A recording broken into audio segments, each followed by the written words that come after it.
It started like any other quiet morning on the edge of the city, where the fog still clung low over the streets, and early risers filled gas tanks, grabbed coffee, and went on with life. But this morning, two very different lives were about to cross paths in ways that no one could have predicted. At first glance, it seemed like two completely separate stories, two completely different people from two different worlds. But when you dig deeper, you'll see how one act of kindness and one moment of judgment lit the fuse for something much bigger, something that would spark outrage, hope, and change, all in a matter of hours. A young black teenager named Marcus had just boarded a city bus on his way to his after-school job. He was quiet, kept to himself mostly, with his earbuds in and a backpack that had definitely seen better days. That day, he had no idea that a simple decision, standing up and offering his seat to a pregnant white woman, would be the moment his life changed forever. The woman, who looked tired and a little anxious, seemed surprised at first, but accepted with a small smile and a soft, "Thank you." She had one hand resting on her stomach and the other clutching a worn leather purse. No one else on the bus seemed to notice the exchange, not at that moment, but what she gave Marcus in return. A folded note, just a piece of paper, but what was written inside would flip his entire world upside down. Meanwhile, across town, a black SUV rolled through the quiet streets, moving with the kind of calm confidence that comes from knowing you've seen the worst of what people are capable of, and lived to tell about it. Inside sat a man most people would only see on the news, if they even recognized him at all.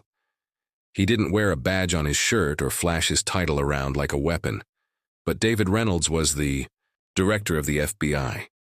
He'd spent his entire career digging through lies, exposing corruption and walking the razor's edge between justice and politics. And yet, on this street, in this moment, none of that mattered. Red and blue lights exploded in his rearview mirror. A siren wailed briefly, just enough to jolt him out of his thoughts.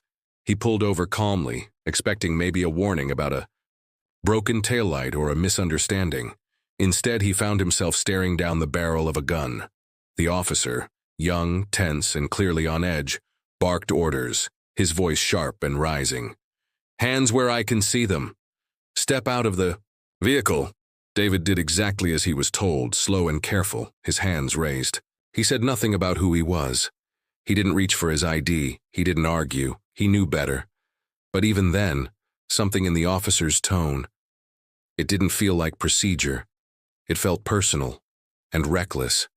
In those few minutes, everything David had worked for, the investigations, the late nights, the years building a name rooted in truth, none of it could protect him from the fear crawling up his spine. Not because of who he was, but because in that moment, the officer didn't care who he was. And just a few miles away, Marcus sat with that note in his pocket, fingers gripping it tight like it held some kind of secret. He hadn't opened it yet. He wasn't sure why. Maybe it was her tone or the way she looked at him before she stepped off the bus. Like she knew something he didn't. Like she wanted to say more but couldn't. The stories hadn't collided yet. Not officially. But when they did, the fallout would echo far beyond the city limits. A police officer would be behind bars. The FBI director's name would dominate headlines. And the teenager with a kind heart and an old backpack, he'd become the name no one could stop talking about, because what connects these two stories isn't just race or power or kindness. It's a note, a gun, and a moment where everything can change. And it all starts here. Marcus sat on the edge of his bed that night, the folded note still untouched in his hand. His room was small, with posters peeling off the wall and a desk cluttered with school papers and fast food wrappers. The ceiling fan hummed above him, but he hardly noticed. His thoughts kept drifting back to the woman on the bus, the way she'd looked at him just before stepping off, like she wanted to say more but couldn't. There was something behind her eyes. Fear? Worry? Or was it hope? He couldn't tell. All he knew was that the paper in his hand didn't feel ordinary. It didn't feel like a thank you. It felt like a secret. He turned it over slowly, staring at the crease like it might bite. Then, finally, he unfolded it, There were only a few words written inside. If anything happens to me, find Agent Daniels. Tell him I didn't forget. Claire. No phone number, no address, just that. Marcus blinked. Agent? Who was Agent Daniels? And what did she mean by, if anything happens to me? He read it again, and again. Then he looked at her name. Claire. That was when something strange clicked in his mind, the way she glanced over her shoulder as she stepped off the bus. The tight grip she had on her purse, she wasn't just tired, she was scared. Across the city, the FBI director was still in a local precinct station, seated behind a glass wall with two uniformed officers pacing outside. He hadn't raised his voice once, hadn't even told them who he was, not yet. He just waited, calm, controlled. His coat was draped over the back of the chair and his wallet and ID sat untouched on the table. The officer who pulled him over had been removed from the room. Someone else had stepped in, a higher-ranking officer who recognized the mistake almost immediately. But David didn't react, not outwardly. What bothered him wasn't the fact that he'd been pulled over, wasn't even that a gun had been pointed at his head. It was the look in that officer's eyes. Not fear, not confusion. It was certainty. That kind of certainty didn't come from a routine stop. That came from a tip-off, or an order, and if someone had given that order, he needed to find out who and why. Back at home, Marcus opened his laptop and typed Agent Daniels FBI into the search bar. Dozens of results popped up, but one stood out. An old article from nearly 3 years ago. It mentioned a missing agent, believed to be working undercover in a corruption case involving government contracts and a pharmaceutical company. The article was vague, but one thing stood out. The agent's full name was Alan Daniels, and he had disappeared without explanation after working a case that was too sensitive to comment on. Marcus frowned. He looked back at the note in his hand. Tell him I didn't forget. Whatever Claire was involved in, it clearly wasn't over. He didn't know who to call. The police? Would they even believe him? Would they care? Something told him no. He thought about his mom, who worked nights at the hospital and hadn't seen the note yet. She already worried too much about him, always warned him to stay out of things that didn't involve him. But this felt different. Still, he couldn't shake the feeling that maybe he was already involved. Meanwhile, at the station, David finally spoke. I want to speak with Deputy Director Hannah Price, he said quietly to the officer on duty. The man stiffened. Sir, I'm FBI Director David Reynolds, he said plainly, not even raising his voice. And I'd like you to make the call now. There was a shift in the room. That kind of quiet that fills the air just before a storm hits. Phones started ringing. People started moving. An hour later, David was walking out of the building. Not in cuffs, not in silence, but still with that same cold knot in his chest. Because if someone within law enforcement, someone with access, had the power to pull him over like that and keep him in holding for hours without triggering alarms, it meant something was wrong, deeply wrong. He didn't drive home. He took a different car, different route. And when he got to his safe house across the river, he pulled out a file he hadn't looked at in over a year. A file labeled Operation Wavelength. Inside were names, documents, surveillance photos, and at the bottom a report signed by none other than Agent Alan Daniels, and stapled to the back of it was a copy of a witness protection form. Name. Blacked out, but David remembered. Claire Monroe. David stared at the folder, then picked up his phone and dialed a secure line. Get me Daniels, he said. If he's alive, I need to know where he is. And I need it yesterday. The voice on the other end hesitated. We're not sure he wants to be found, sir. David's voice hardened. He doesn't have a choice anymore. Something's moving, and it just found her. At that same moment, Marcus made a decision. He slipped the note back into his pocket, grabbed his jacket, and walked out the front door. He didn't know exactly where he was going, not yet, but something in his gut told him he couldn't ignore this. Maybe it was the look on Claire's face. Maybe it was the fear in the way she passed him that note without saying a word. Or maybe he was just tired of sitting by when things didn't feel right. He caught the next bus downtown, and as the night deepened and the city lights blurred past the window, Marcus never noticed the black car trailing quietly 2 blocks behind him. Someone else had read the note, and they weren't planning on letting him deliver the message. Not alive. The bus hissed to a stop near the heart of downtown, the cold air rushing in as Marcus stepped off. He tightened his jacket around him, feeling the weight of that note inside his pocket like it had grown heavier. The city felt louder than usual, cars honking, people moving fast, lights flickering overhead. But Marcus had never felt more alone. He didn't know where Agent Daniels was. He didn't know what Claire was running from. All he had was a name, a note, and a gut feeling that this was bigger than him. He walked with his head down, avoiding eye contact. Something about the way the night moved made him feel watched. He glanced behind him a few times, spotting the same dark car parked near the corner, headlights off. At first, he thought he was imagining it, but the third time he knew. Someone was following him. Back in the safe house, David sat across from an old friend, retired agent Carla Morris. She'd worked with Daniels on that same operation 3 years ago. She looked older now, wearier, her eyes dull with the kind of secrets that never leave you. When David slid the note across the table, her hand froze. "Claire gave this to someone," Carla asked, her voice low. "A kid," David replied. "On a bus, just handed it to him and disappeared." Carla leaned back, running a hand through her short gray curls. "That means she's desperate. That note is a flare in the dark. If she's reaching out again, it means someone's closing in. We kept her safe for so long, David." "Someone blew her cover," he said. "And that officer who pulled me over? He wasn't guessing. He knew exactly who I was." Carla's expression changed. "Then this isn't just about Claire. They're not just cleaning up witnesses. They're hunting the people who kept them safe." Meanwhile, Marcus slipped into a 24-hour diner on 8th Street. He ordered a coffee he didn't want and sat in the booth near the back, hoping to stay out of sight. He pulled out his phone and searched for anything new on Agent Alan Daniels again. Same articles, same dead ends. Then he noticed something. To be a post on a small conspiracy forum. Just a blurry photo. 2 people at a bus stop. One of them looked like Claire, and the post said, "They're moving her again. No protection. If anyone cares, she's in the open." The timestamp was only 12 hours old. He zoomed in on the background of the image.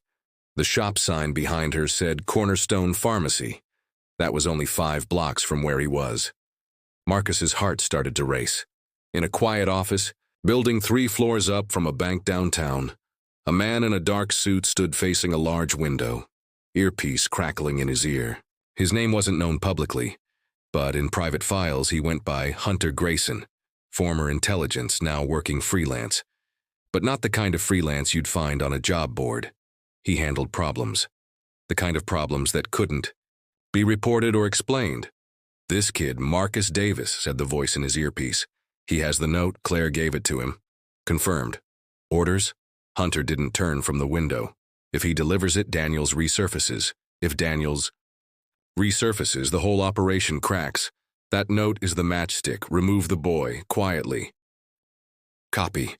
Hunter finally turned around, staring at the map pinned to the wall. Dozens of faces, red strings, and 2 circled names, Claire Monroe and Alan Daniels. And now a new one was added underneath, Marcus Davis. Inside the diner, Marcus pulled the hood of his jacket tighter over his head and stepped out. The street was colder now, quieter. He tried to stay in the open, close to streetlights. The last thing he wanted was to be cornered in some alley. He headed toward Cornerstone Pharmacy, phone in one hand, note in the other. The sidewalks were nearly empty, except for a man on a bench pretending to read a newspaper. Marcus didn't like the way he looked at him. Back in a quiet Virginia home, Alan Daniels was alive, hidden, tired, and off the grid for years. He spent most of his days fixing up old radios, listening to frequencies the world had forgotten. But that night, something strange came through. A burst of static, followed by a code he hadn't heard in years. It was short, but clear. Claire. Compromised. Boy has message. Wavelength is live. Alan stood up slowly, blood draining from his face. He walked over to a shelf, pulled out a lockbox and opened it. Inside was an old badge, a gun, and a photograph of Claire, smiling with her, hand on her belly, a time when things still made sense. He knew the storm they tried to bury was rising again.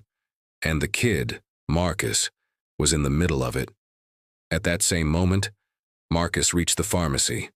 The lights inside were on, but it looked like it was closing. He peeked through the window. No Claire. No one that looked familiar. Just a man behind the counter and another customer talking low on the phone.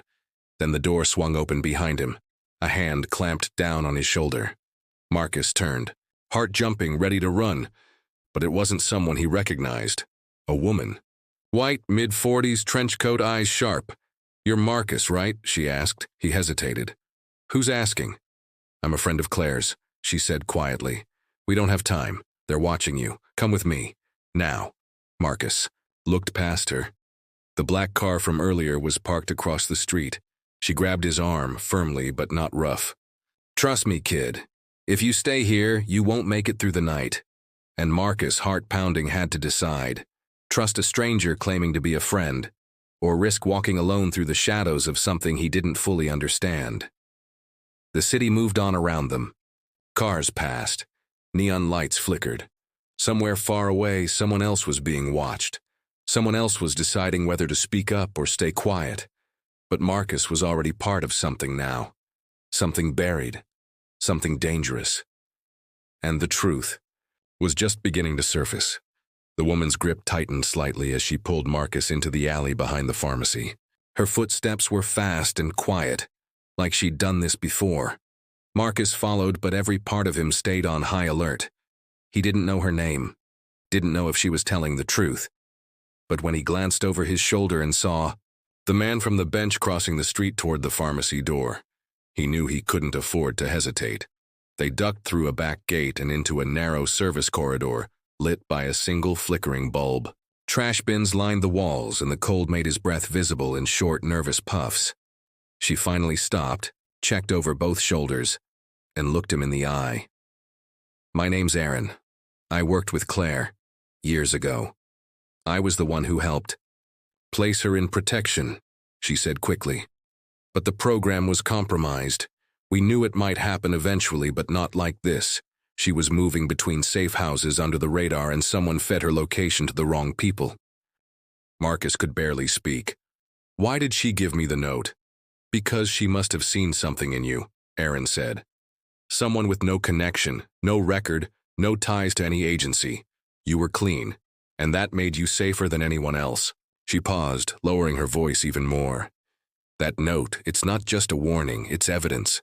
Proof that everything she and Daniels worked on was real." "Then why not give it to the FBI?" Marcus asked. Aaron shook her head. "Because someone inside the FBI is the leak. Claire didn't know who to trust. That's why she needed Daniels. And now that she's gone..." Marcus blinked. "She's gone?" Aaron looked away. "I don't know, but I know they're acting like they've already cleaned it up. If we don't move now, this whole thing disappears." Across town, inside a quiet surveillance van parked 2 blocks from the safe house, David Reynolds stared at a live satellite feed of the city. The screen was split, one side tracking Marcus, the other trying to locate Daniels. A red ping had just appeared north of the city, a small town where someone had triggered a buried comm line from an old FBI channel.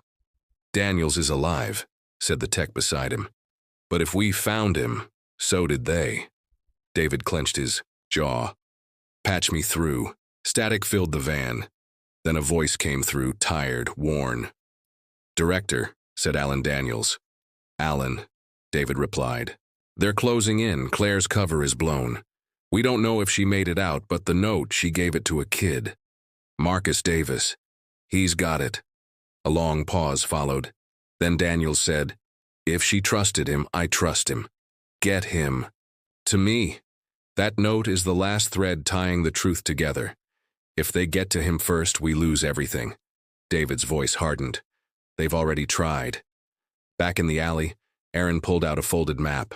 No digital trails, no GPS. Just old-school coordinates and circles marked in red. "We're going here," she said. "It's a drop site Claire set up years ago. If anything ever went wrong, she was supposed to leave everything there. Hard copies, names, documents. It's our best shot." Marcus hesitated. "And if it's a trap? Then we're already dead," Aaron said flatly. "But standing still won't help us either." Before they could move, a sharp crack echoed down the alley. A gunshot, then another. Aaron grabbed Marcus and shoved him behind a dumpster. "Stay low." The next few seconds blurred. Glass shattering, footsteps slamming against pavement, someone shouting in the distance. A bullet slammed into the brick near Marcus's head, sending dust flying into his eyes. "I thought you said this was safe," shouted. "It was," Aaron hissed. "They're early, they must have been listening in." She pulled a small pistol from her coat and fired once around the corner, more to scare than to hit. Then she grabbed Marcus by the collar and yanked him through a side door that led into the back of a storage building. The halls inside were dark and tight, filled with crates and broken furniture. "We're not far from the subway," she said, out of breath. "We lose them in the tunnels." Marcus didn't ask questions anymore, he just ran. A mile away, David Reynolds was already in his car, speeding toward the station that led to that part of the city. He had backup on the way. Real agents, the ones still loyal. But time was tight. If they didn't get to Marcus before the others did, it wouldn't matter what the note said. The truth would vanish again, buried beneath silence just like it had 3 years ago. Inside the tunnels, Aaron and Marcus jumped the turnstile and sprinted down the platform, the echo of their footsteps bouncing off the tiled walls. The station was nearly empty. Just one man sitting at the far end of the bench, eyes on his phone. Too still. Aaron's hand shot out, stopping Marcus. "That's not right," she whispered.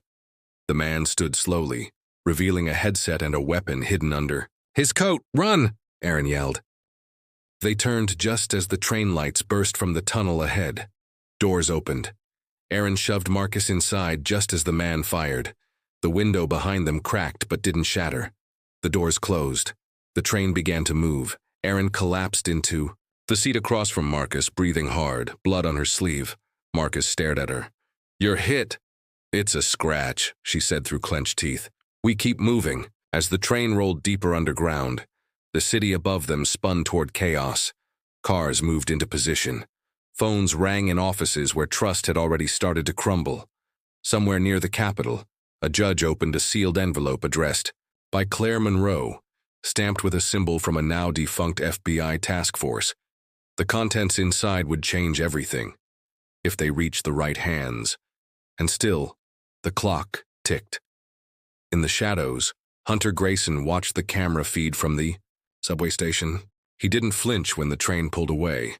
He simply turned to the man beside him and said, "Get to Daniels. If he and the boy meet, we're finished.